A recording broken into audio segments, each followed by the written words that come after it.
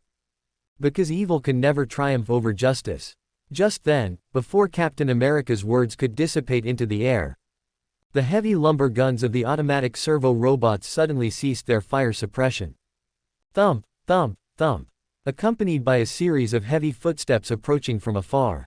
A blue metal giant, standing about 2.5 meters tall, barehanded, passed through the lines of the grotesque helots and automatic servo robots, slowly stepping into the underground tunnel. "Hello, Rogers. What you just said sounded really nice, but it's just nice to listen to." The deep voice was transmitted outward from inside the metal helmet, constantly echoing in the air filled with thick smoke and the smell of blood. "You're the leader of the Terrestellar Legion." Rogers, with the round shield strapped to his arm, straightened his back and slowly walked out from the corner of the wall where he was hiding. His blonde hair soaked with sweat, he stared solemnly at the blue metal giant not far away and said in a deep voice, "Do you know how much cruel trauma and psychological damage your actions have caused to countless families? And why? The ambition to rule the world. The satisfaction of being above all living beings. Or..." However, before Rogers could finish speaking, the blue metal giant's massive figure suddenly charged forward. And in a very short time, he arrived in front of him. Rogers didn't have time to make any evasive maneuvers. He could only grit his teeth and raise his extremely sturdy round shield in front of him. Clang! The next second, a metal fist wrapped in a violent gust of wind was forcefully propelled by the energy ejection behind the elbow. It slammed into the round shield. Almost at the moment of impact, it completely triggered a deafening metallic buzzing sound. Even though the round shield, made of a unique material, completely dissipated the powerful force of this punch. Another iron fist from the blue metal giant still slashed through the air and landed heavily on Rogers' cheek. Thud, accompanied by a muffled collision sound. Rogers' tall figure immediately fell onto the metal floor. PFF'd. He also spat out a large mouthful of scarlet blood and several completely shattered teeth. However, Rorschach, wearing the metal helmet, did not choose to continue the attack. He simply lowered his head and looked down at Rogers, who was trying to struggle to get up, and said in a cold voice, "Rogers, you are the least qualified to lecture here. And you damned S.H.I.E.L.D. agents." As soon as Rorschach finished speaking, grotesque helots, flashing with metallic luster, quickly surrounded them. They didn't even activate their chainswords, using only their mechanical tentacles to beat the remaining S.H.I.E.L.D. agents into a seriously injured state. No. Rogers, his eyes bloodshot with pain and anger, couldn't help but roar. He suddenly raised his gradually swelling face. His cold gaze stared fixedly at the blue metal giant within reach, and he roared with incomparable anger. "They are no threat to you anymore. Why do you continue to torment them? If you have the guts, fight me. I can spend the whole day with you. Come on, you cowardly murderer of innocents. What if the souls of hundreds of thousands of civilians have one more Rogers in them? Murderer of innocents. Coward." Just then, Rorschach, wearing the metal helmet, suddenly let out a sneer. He suddenly bent down and grabbed Rogers by the neck, pulling him up in front of him. "That's right, I can't escape the responsibility for the blood debt of hundreds of thousands of civilians in this lifetime. More innocents will die at my hands in the future. But, esteemed Captain America, I would like to ask you, when the blood cult ruled the slums, when they slaughtered humans, when they used living people for cult sacrifices, turning them into vampire monsters, where were the people of your S.H.I.E.L.D.? Where was the justice you speak of? If I hadn't accidentally stumbled upon it and chosen to take action, do you know what the future would look like if an alien cult that can freely manipulate human minds and considers itself above humans continued to develop? I'm a murderer of innocents. Rogers, you and the S.H.I.E.L.D. behind you, who shout about justice every day, are the real culprits who help the wicked. If I hadn't promised someone to spare your life, I would crush your head right now. This, impossible." At this moment, Rogers' swollen face was turning even redder due to difficulty breathing. But he still tried his best to squeeze out a disjointed sentence from between his teeth. Peggy and Howard initially created the Strategic Scientific Reserve to protect civilians from supernatural events and advanced technology. Whether they are from this country or not, it is a responsibility that S.H.I.E.L.D. must bear. Even if it has now been infiltrated by Hydra, that is because of the enemy's ambition. S.H.I.E.L.D's existence itself is not a mistake. Before he could finish speaking, Roger's breathing rhythm completely it got messy. Even the whites of his eyes subconsciously rolled upwards. He couldn't help but want to brandish the circular shield attached to his arm, but his arm gradually drooped due to lack of oxygen in the brain. Seeing that the other party was about to suffocate and die. Wearing a metal helmet, Rorschach hesitated for a moment and changed his palm. He used his other hand to forcefully grab the collar of the combat uniform. While giving the other party room to breathe, he did not forget to say mockingly, "Tisk, Rogers, after being frozen for decades, your thinking is completely outdated. It seems that others haven't told you the truth. Nowadays, S.H.I.E.L.D., to some extent, is no different from Hydra." Paw. Just then, Rorschach suddenly snapped his fingers at an automatic servo robot not far away. In the next second, the one-armed Natasha, who was curled up in the corner of the passage, was dragged out by a mechanical tentacle. Under the bright light, an extremely scarlet drag mark continuously spread across the metal floor. Accompanied by Natasha's miserable wail as the wound touched the cold ground. The automatic servo robot's mechanical tentacles quickly wrapped around the other party's graceful body, which was drenched in blood, and lifted her up in front of Rorschach and Rogers. "Hello, Natasha. I'm sorry my robot broke your arm, but, can you help me tell Rogers? What has your shield been doing all these years? The focus is on the part about the blood cult. I think you should know some important inside information, right?" Rock's demonic, low voice slowly transmitted into the other party's ears. Natasha, who was dizzy from blood loss and had a pale face, first tried to raise her red, messy head and glanced at the blue metal giant close at hand. Then, her gaze focused on Rogers, who was being held in the air by the other party, his swollen face seemingly expressionless. Natasha moved her lips a few times and was silent for a while. Just as Rorschach was about to order the automatic servo robot to apply some motivation, she suddenly smiled miserably, revealing a patch of light red teeth in her mouth, and murmured, "Captain, S.H.I.E.L.D. has never been as innocent and great as you imagined. Even if we put aside the influence of Hydra's infiltration, our team has long been accustomed to lying, our personnel are best at deception, and we have even compiled a textbook for learning the techniques of theft. Assassination and bribery are also the most useful sticks and carrots for S.H.I.E.L.D. agents, and they are also our daily routine. As for the blood cult, after the slum tragedy, I accidentally investigated the fund flow of S.H.I.E.L.D. over the decades. Originally, it was to track down the clues left by Hydra inside, but I found the exchange of benefits between the blood cult's overseas companies and S.H.I.E.L.D.'s money laundering institutions. In other words, Fury himself may not be completely unaware of the existence of the blood cult, and it is even possible that S.H.I.E.L.D. has contributed to the other party's development and growth. Natasha, can you tell me, what is the reason why Peggy and Howard's hard work has become what it is today?" At this moment, Rogers, who had originally shown shock and even anger because of Natasha's words, suddenly completely calmed down. He tried his best to open his swollen eyelids, his indifferent eyes staring straight at the other party. However, before the dizzy Natasha could continue speaking, Rock's low voice was once again transmitted to the ears of the two people. "Benefits. The interests of the country. The interests of the council, the interests of S.H.I.E.L.D., the interests of Nick Fury. As long as it is for their own interests, what if they temporarily sell out the interests of the entire human race? Right?" Hearing Rock's slightly sarcastic words, neither Rogers nor Natasha could refute, and fell into silence. Dong. At this moment, Rorschach, wearing a metal helmet, casually threw Rogers down. The other party staggered slightly under his feet and quickly stabilized his figure. Expressionless, he immediately clenched his fists, but still slowly released his palms. Subsequently, within Rogers' line of sight, one automatic servo robot after another began to transport the seriously injured Natasha and S.H.I.E.L.D. agents to the deeper parts of the base. "Why don't you just kill us?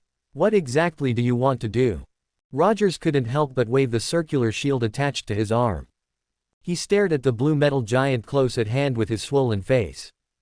"Because your deaths bring me no value and do not conform to our interests." Rorschach, who faintly let out a sneer, suddenly raised his palm and waved it.